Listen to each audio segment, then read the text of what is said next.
Imagine waking up every morning in a beautiful home, surrounded by laughter, warmth, and love. You have a devoted partner, children who bring joy to your days, and a career that provides security and purpose. From the outside, your life looks perfect, every detail meticulously in place. A life many dream of. But inside, your chest tightens, your mind races, and an invisible weight presses down, whispering that something is wrong. You can't explain why, and the harder you try to find a reason, the more elusive peace becomes. This is the reality for many people today, including Priya, a woman who seemed to have it all yet lived under the constant shadow of anxiety. Her story is not about failure, loss, or misfortune. It is about the surprising truth that even the most stable, successful lives can be clouded by inner turmoil. Why do we sometimes feel restless, worried, or incomplete when everything we need is right in front of us? What is it about the mind that transforms comfort into unease, abundance into anxiety? In this video, we will explore the fascinating concept of Sankhara-Dukkha from Buddhism, the self-created suffering that can take root even in the happiest circumstances. Through Priya's journey, you will see how our thoughts, fears, and expectations can quietly become a prison, and how awareness, mindfulness, and small intentional changes can unlock true presence and inner calm. Before we dive deeper into her story, do not forget to hit the like button if you have ever felt this way, and subscribe to our channel for more insights into the human mind, well-being, and living a life that feels as good inside as it looks outside. Your next step toward understanding and transforming your mind could start right here. Priya's mornings often began before the sun had fully risen, long before the house stirred with the soft hum of daily life. Despite the calm exterior, the quiet of a well-kept home, the rhythmic breathing of her sleeping children, the reassuring presence of her husband beside her, her mind was already awake, spinning scenarios that had yet to occur. She would imagine her son struggling with exams he had not yet taken, her husband noticing faults she could not name, or herself failing in ways no one could see. Each thought layered upon the next, forming a dense fog of tension that wrapped around her chest, leaving her breath shallow and her spirit restless. From the outside, there was no cause for alarm. Everything was in order. And yet, inside, Priya felt trapped in a constant state of unease, unable to find the simple peace that life seemed to promise. This inner turmoil, as she would later learn, had a name in Buddhist philosophy: Sankhara-Dukkha. Unlike obvious suffering caused by illness, loss, or pain, this type of suffering is subtle, insidious, and self-generated, arising from a mind that refuses to rest. Priya's mind had developed a habit of ceaseless anticipation, projecting possible dangers, flaws, and disappointments into every moment. Even the joys that should have brought her relief, the laughter of her children, a quiet evening with her husband, the warmth of the sun streaming through the windows, were filtered through a lens of anxiety, each one transformed into a potential source of worry. The perfect dinner became a rehearsal for mistakes her children might make, the friendly conversation a prelude to imagined criticisms, the comfort of her home a backdrop for hypothetical disasters. In this way, her mind had turned abundance into tension, love into a subtle battlefield of expectations and fears. The deeper Priya reflected, the more she realized how her thoughts had constructed an invisible prison.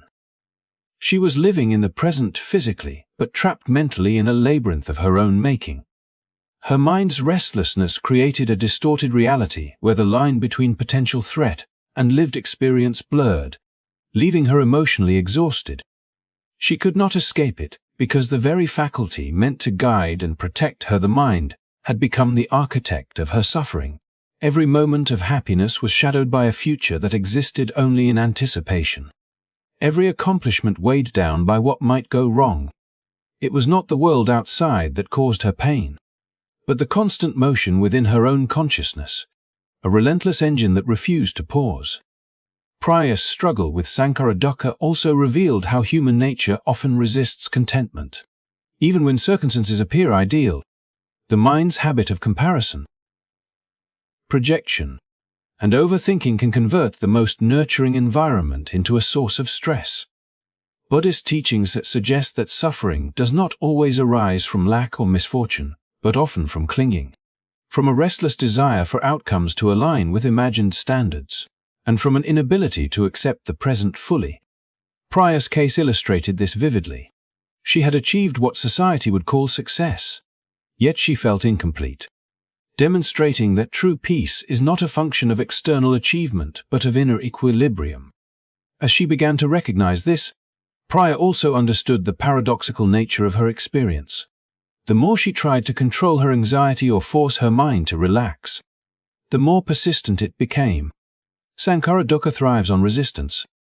The restless mind feeds on attempts to suppress it, amplifying fear, tension, and dissatisfaction. Yet within this understanding lay a quiet promise: if suffering was self-generated, then transformation was also within reach.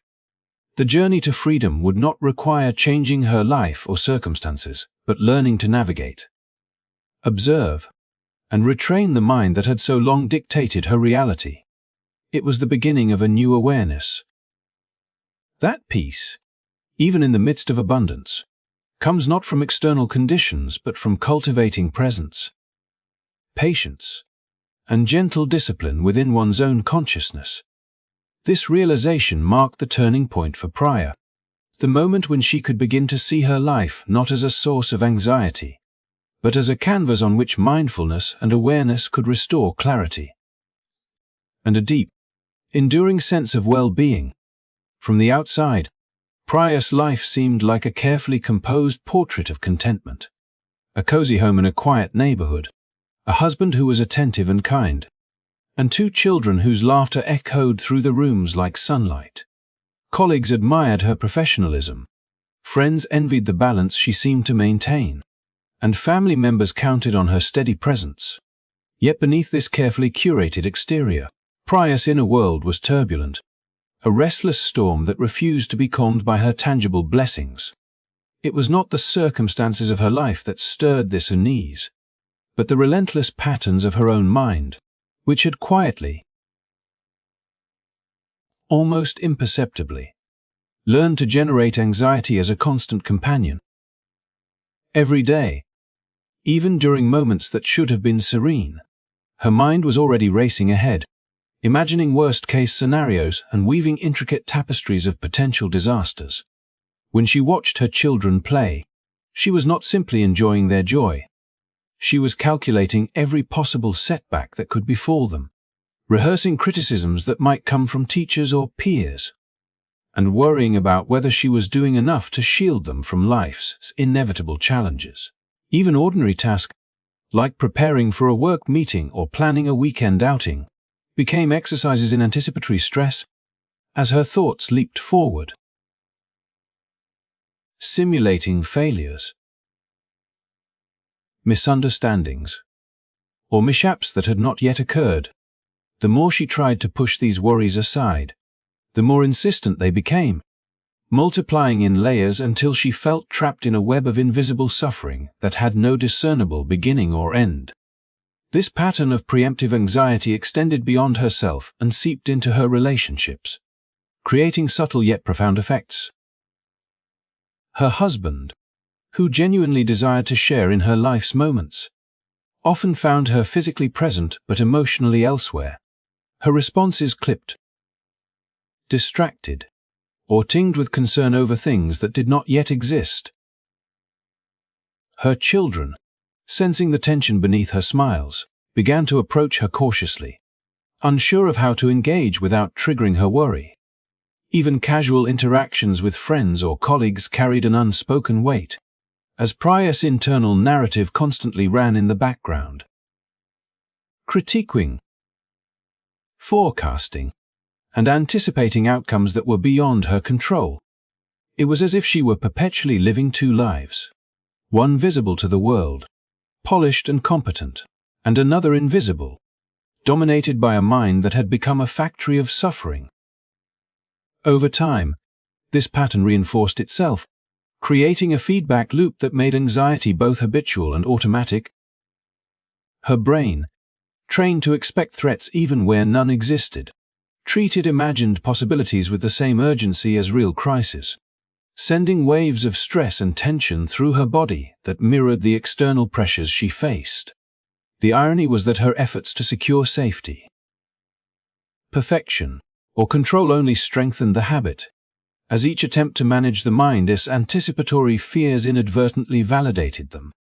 In this way, Priya's suffering was self-perpetuating, rooted not in the events of her life, but in the unseen architecture of her thoughts and fears. A mental construct so convincing that it felt as real as any external threat. Recognizing this truth was painful yet pivotal. For the first time, Priya understood that her anxiety was not a reflection of failure in life or relationships, but a signal from her own mind, a call to awareness rather than action in the external world. It became clear that the bridge between her suffering and relief would not be found in rearranging her circumstances or controlling outcomes, but in understanding, observing, and gradually retraining the mental patterns that had long dictated her experience. This realization marked the beginning of a subtle shift, one that would slowly allow her to reclaim presence in her relationships, find peace within her daily routines, and discover that the invisible chains of anxiety could, in fact, be loosened from within. Priya's first sessions with Patil were unlike anything she had expected. She entered the office carrying the weight of years spent anticipating catastrophes. Her chest tight with the constant tension that had become so familiar it felt almost natural. Patil welcomed her with calm eyes and a presence that immediately suggested stability, a stark contrast to the whirlwind in Priya's mind. At first, Priya spoke in fragments, recounting the endless what-ifs that had come to define her days, the late-night anxieties that left her exhausted, and the creeping sense of guilt that followed every small pleasure, as if she were unworthy of it. Patil listened without interruption, allowing the words to spill out, each one a breadcrumb tracing the paths of her restless thoughts. Then came the moment that would shift Priya's understanding entirely. Patil asked her to consider that perhaps her suffering was not caused by the external world at all, but by the mind itself, the patterns it had unknowingly cultivated over decades. She spoke of Sankhara-Dukkha, the suffering that arises from a restless, unsatisfied mind, and how it transforms even the most ordinary moments into sources of anxiety. Priya felt a jolt of recognition.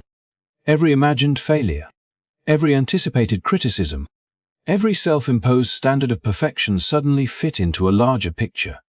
And for the first time, her internal chaos began to make sense. It was not her life that was broken. It was the machinery inside her own mind that needed attention. Patil introduced a framework that would serve as the cornerstone of Priya's transformation. The three forms of desire that fuel the anxious mind. First was kamatana, the desire for sensory pleasure, for experiences, validation, and the next gratifying moment. Priya recognized herself in this immediately. She had always been reaching, searching, wishing for the next affirmation or the next good outcome, rarely allowing herself to settle into the moment at hand. Then came bhavatana, the desire to become something, to achieve, to be a better mother, a more competent professional, a more admirable person.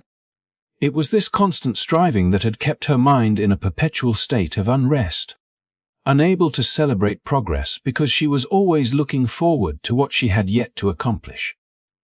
Finally, there was vibhavatana, the desire to eliminate discomfort, to banish fear, anxiety, and mistakes from her life entirely. In trying to eradicate these feelings, Priya's mind only amplified them, creating a vicious cycle where the pursuit of peace generated more tension than the anxiety itself. What struck Priya most profoundly was Patil's insistence that thoughts are not facts, that the mind's narratives are constructions rather than absolute truths. Each imagined disaster or critical judgment had been treated by her brain as an imminent reality. Yet in truth, they existed only as possibilities conjured by habitual mental patterns. Understanding this subtle yet radical distinction allowed Priya to begin stepping back from her thoughts, observing them without being consumed, recognizing the space between experience and interpretation. She began to see that she had been living as if every passing thought demanded immediate action or validation, when in reality, these were fleeting currents, not permanent truths. With each session, Priya started to experiment with small acts of mental observation, noticing when a thought was pulling her into a spiral and gently redirecting her awareness to the present. It was not easy. The mind resisted, often with a fervor that felt almost physical, demanding attention and feeding on old habits. Yet with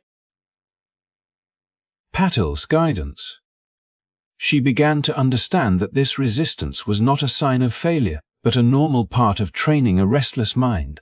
She discovered that by recognizing her desires, understanding the patterns that fed her anxiety, and treating thoughts as temporary events rather than certainties, she could slowly loosen the grip of Sankhara-Dukkha.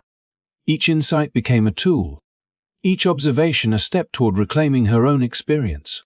And for the first time in years, Priya sensed that the possibility of genuine presence and peace might not be a distant ideal, but something attainable through discipline. Compassionate awareness. The journey of transformation for Priya began in the quiet moments of early mornings, long before the household stirred, when the world outside was still wrapped in darkness and the only sound was the gentle rhythm of her own breathing. At first, sitting in meditation felt like an exercise in futility. Her mind leapt from one worry to another, cataloging unfinished tasks, imagined failures, and what-ifs that stretched into infinite permutations. Yet Patil's instruction was clear. The goal was not to stop the thoughts, but to notice them, to observe without judgment, and to gently bring her attention back to the present. Each time Priya redirected her focus, she was not failing. She was exercising the mental muscles that had been dormant for years, slowly building resilience and the capacity to remain present. Outside the formal meditation sessions, Patil introduced presence exercises that turned ordinary life into laboratories for mindfulness. Priya began to notice the sensation of tasting her morning tea fully, the subtle textures of the toast, the warmth of her son's hand in hers as they walked to school, the fleeting expressions on her daughter's face as she recounted stories from her day. These seemingly small acts were revolutionary, for they disrupted the habitual patterns that had kept Priya imprisoned in anticipatory anxiety. She realized that life had not changed. What had changed was her ability to participate fully in it, to witness it without the constant overlay of imagined catastrophes. Central to her transformation was the adoption of the concept of Kaizen, the Japanese principle of continuous incremental improvement. Instead of expecting instantaneous relief from anxiety or a sudden overhaul of her life, Priya focused on the smallest possible progress, 1% better each day. One day, she managed to sit through 5 minutes of meditation without her mind racing to the next crisis. Another day, she listened attentively to her daughter's story without interrupting herself with imagined scenarios about work or bills. These micro-improvements accumulated over time, forming a foundation of stability and self-trust, proving that transformation need not be dramatic to be profound. Equally pivotal was the identification of her Ikigai, a personal term that Patil used to help Priya articulate her purpose, the reason she wanted to cultivate presence and calm in her life. For Priya, it was her family. The realization that her anxiety had sometimes turned moments of connection into arenas of tension, that she had unknowingly imposed her fears onto her children and husband, and that she wanted to reclaim the richness of their shared life.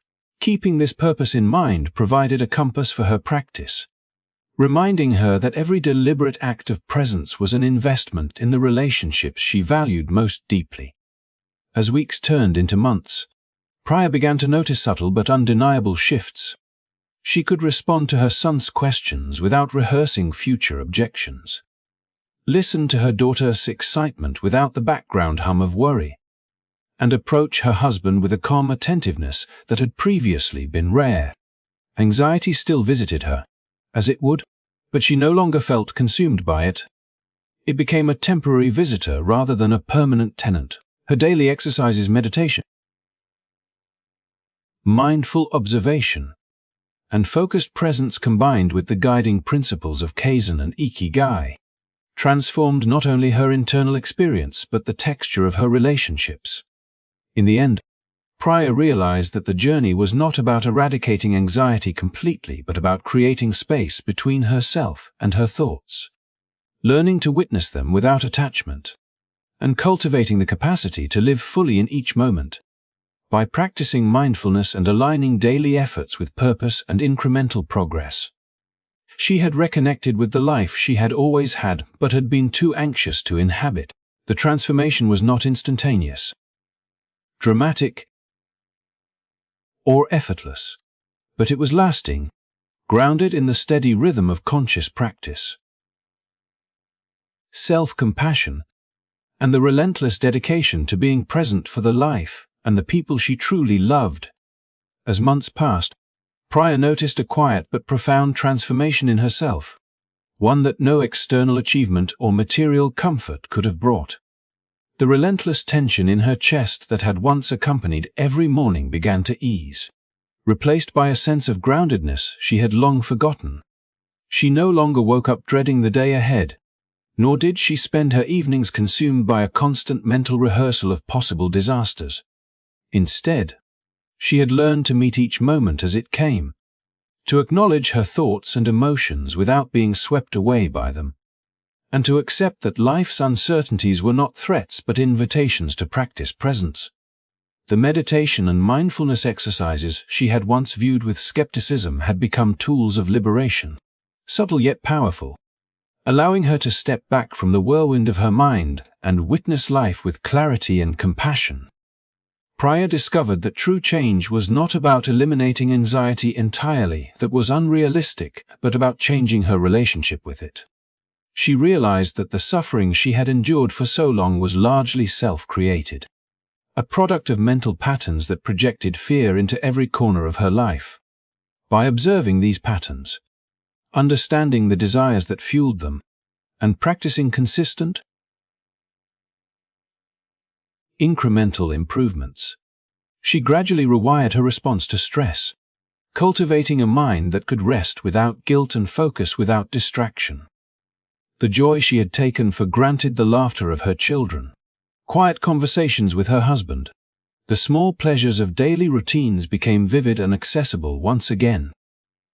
Presence, she understood, was the bridge between having a good life and truly experiencing it.